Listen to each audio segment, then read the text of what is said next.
Agar telefonda o'tirsa, ota ham kelib, ona ham kelib, hamma telefonda o'tirsa, unda qanaqa tarbiya bo'ladi? Hech qanaqa tarbiya bo'lmaydi unda. Hozirgi odat bo'lib qolgan. Uyga kelib ham biz telefonga ko'proq ahamiyat beradigan bo'lib qolganmiz. Lekin shu odatdan chiqib ketish kerak. Ko'proq oilaga ahamiyat berish kerak. Ayniqsa qizlarga, o'smir paytdagi o'g'il bolalarga, xotiningizga, xotin eriga bir-biriga o'sha bog'lab keladi bor.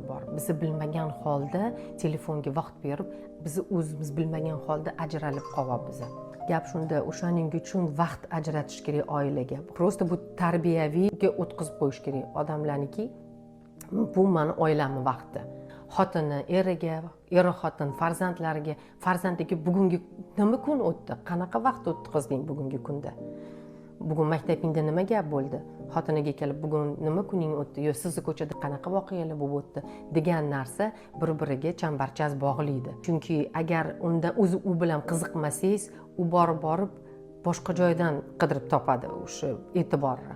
Shuning uchun bolalar ota-onadan oladi o'sha narsani. Adamlar hozir mendan so'raylar, shunga tayyorlanib borishim kerak. Bugungi olgan bahoyim yoki bugun qiziqarli adamlar yoki men adamlarga bugun aytib beraman shuni, bugun menda nima bo'lganini degan holat odatga kirib qoladi. Agar siz e'tibor bermasangiz, farzand ham ota bilan ishi bo'lmaydi, otani ham farzandlar bilan yo oila bilan ishi bo'lmaydi. Shuning uchun vaqt, oilaga o'zini vaqti bor.